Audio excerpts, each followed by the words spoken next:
the growth and development can be stunted. We see that some of the old practices and things like gymnastics is to really try to hold them from going through puberty. And part of that is food restriction or mistiming of food. And so there's some poor practices that can then hold over into existing mentality. Those are the things that we start to worry about with our young active girls. When we're looking at not enough fuel and what is the implication, if we're seeing lots of poor sleep, bone stress fractures, not adapting to training, then those are really key factors that we have to worry about. The cycle really doesn't become robust until early 20s, 2021, somewhere around there, right? What does it mean long term as well? So the biggest concern is bone health. When we're looking at building peak bone mass, it happens during our teen, early 20 years. So if we aren't having appropriate menstrual cycle or estrogen exposure, then we're not able to build our peak bone mass. We're seeing this come up more and more in today's younger generation where there's lots of osteopenia, low bone mass, stress fractures, stress reactions, because they just aren't eating or putting the right kind of stress on the bones. Yes, you can build bone as you get older, but it's really critical to try to build that pink mass now, because that's the only thing that really can be compromised when this happens. When we talk about menstrual cycle and fertility, all of that can come back.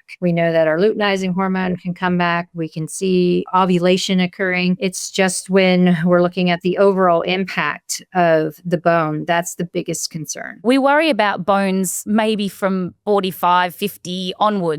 No one's talking about bone health. Obviously, it's foundational and formative in those years, maybe more important than anything else that we're focusing on. Yes, it is. And we see this in our impact athletes too. Like our development rugby and soccer players here, a lot of them will end up with the first year, lots of bone stress reactions. And they're like, what's going on? I'm a robust, I'm really strong. It's like, yes, but your overall peak bone mass is compromised. So we have to really focus on what kind of jump training or multi-directional stress that we're putting on the bone to load it appropriately to build bone as you're progressing as an athlete. We look at the mechanics of it, but also fueling appropriately in and around training so that the body doesn't get into that catabolic state that perpetuates breakdown in and around training, post-training, because that's where we start to see there's no response to the bone if there isn't adequate nutrition. The nutrition's important, but for the bone health as well, equally is the exercise or the type of exercise important? Yes, because we have a lot of girls that are like, oh, I'm doing a lot of running, or maybe I'm doing some strength training, but it's just like perimenopause, right? When we start losing bone density because of the decrease in estrogen, we have to look at a multi-directional stress on the bone that's going to instigate bone mass development. So that is our jump training. That's our multi-directional plyo type work. Anything that is going to create a ground reactive force, because our body moves, the ground doesn't. So running isn't enough because that's just one plane of motion and it's not multi-directional. So this is where we see the best bone health in multi-directional sport athletes that are learning landing mechanics, are jumping on a regular basis because it's part of their skills, are doing the heavier weights for injury prevention.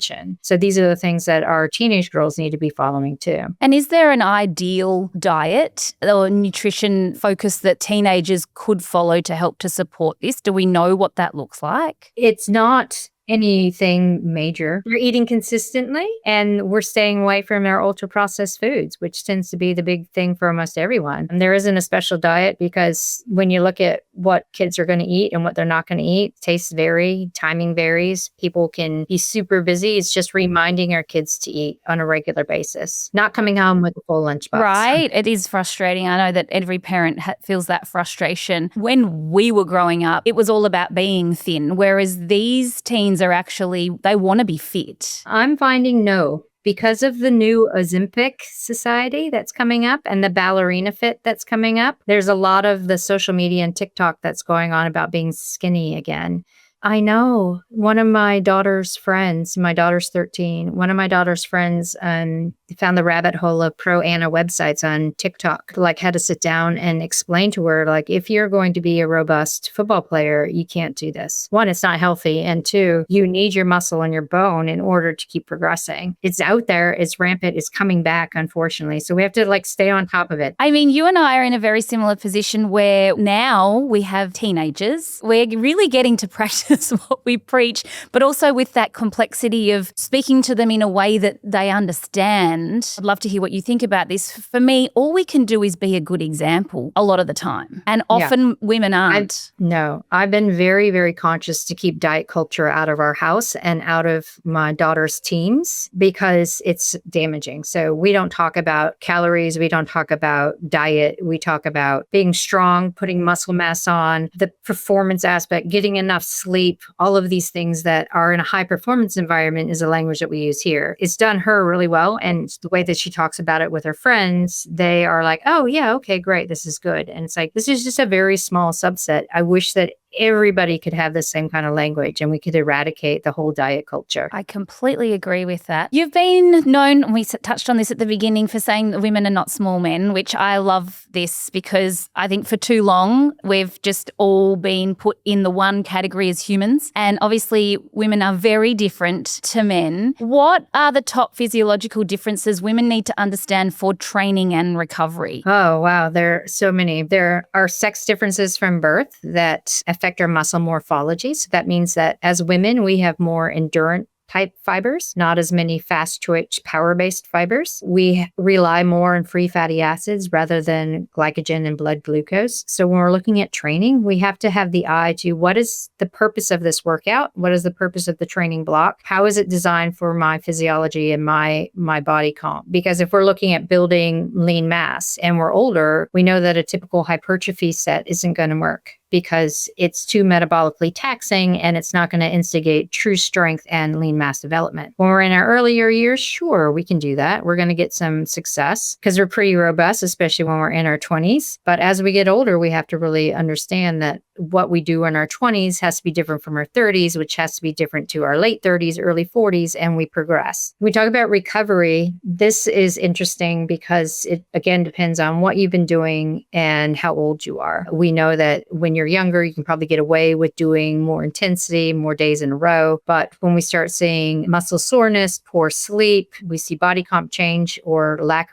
of response to training, then we need more recovery. But the biggest tell really is sleep quality. And if you wake up feeling tired but wired, then you know that you need to back off stress some point in your life. And most of it is having a rethink about how your week is structured around training and work commitments. I am always telling young girls, giving talks to like the surf clubs and that kind of stuff, if they are down for the count when their period starts, to talk to their parents or their mom about it because there's something that can be done. It's not something to dread. If you're in bed with severe cramping and bleeding and it's taking time out of your life, that's not normal. And I don't think a lot of women realize that because we haven't said that. We've never really talked about the bleed phase. We always talk about the menstrual cycle, but not specifically the bleed phase, what's normal, what's not. Even women who have pain on ovulation, that hasn't never really been discussed, but it's a definite thing and that can definitely take people out. And the more conversations we have about what's normal and what's within the range of normal and what's outside of the range of normal, then we can really start to empower more girls and women. Even school camp, it's recommended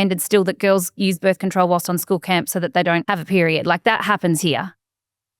Oh my gosh. So I get frustrated because people pass out OCs like it's Skittles, right? You know, it's like here. And I'm like, that's exogenous hormones that you are giving young developing bodies. And I bring this up in quite a few talks. It's like when we're looking at brain development and we have key brain structural development in our teenage years, when you're introducing an exogenous hormone, the research is showing that it's not reversible the way that it changes brain structure development. But as we get to our 20s, it is reversible because we've already had that development. So when you're telling me that they're telling girls to get on OCs for camp, I'm like, wait, what about an IUD? Or maybe we look at some other way of controlling it or just embrace it and use period undies or something like that. Well, there's all of that. I mean, absolutely. And it's frightening. I think that the consequences, that's not been spoken about enough. Like we're talking about it now in terms of if we can delay girls using birth control until their 20s, the implications are lessened. The fact that there's long-term issues that are not reversible, we need to talk about that more.